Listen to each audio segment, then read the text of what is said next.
So now that the hype, the rage, and the initial clickbait have all died down, let's talk about Boba Fett being cast as a character in Season 2 of The Mandalorian. For those who are unaware, if there are any who might be unaware, Temuera Morrison, however you say his name, the guy who played Jango Fett and the clones in the prequels, was cast to play Boba Fett. As we know, Boba is just a clone of Jango, just without age acceleration, so this casting makes complete sense. Now, a lot of people all across the internet have had some hot takes on this, like really hot takes, but today, let's look at this announcement reasonably because there are many different ways Boba could fit into The Mandalorian. Let's start with the outcome many seem to believe. The last time we saw Boba was in Episode 6, where he was knocked into the Sarlacc pit by a blind Han Solo.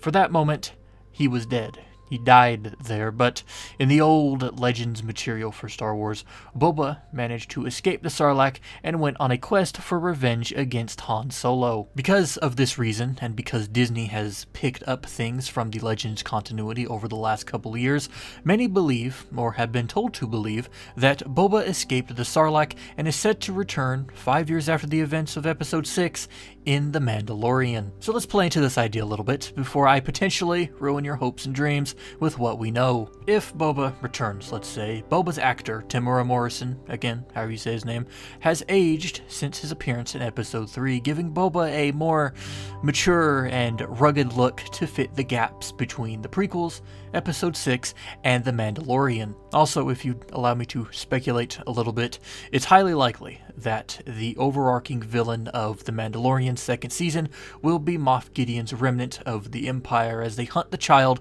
and pry him from the hands of Din Djarin. From what we know about Gideon, he is a man of sweet irony. He loves to play psychological warfare with his enemies. So with that in mind, it would be fitting to hire Boba Fett, someone who has dealt with and exceeded the expectations of the Empire in the past, to kill Djarin and capture the child. You send a Mandalorian to hunt the Mandalorian.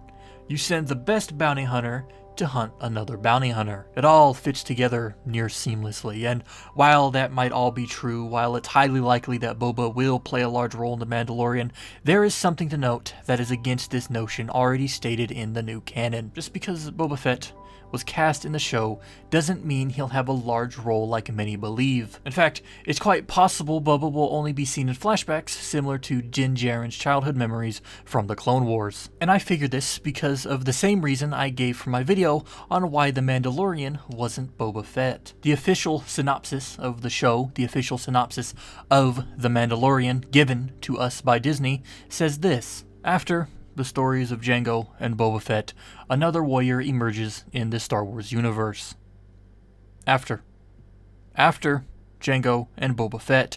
After Boba Fett, meaning Fett's story, is concluded. This text is really the only thing keeping me from completely going all in on the return of Fett as a main character or a main villain. Now, is it possible still? Yes. Is it likely?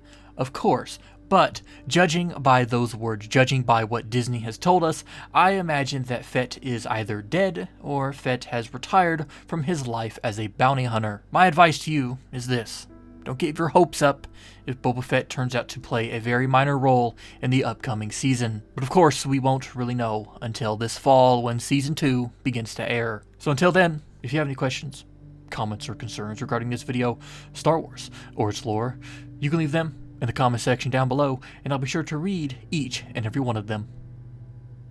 Thanks for watching.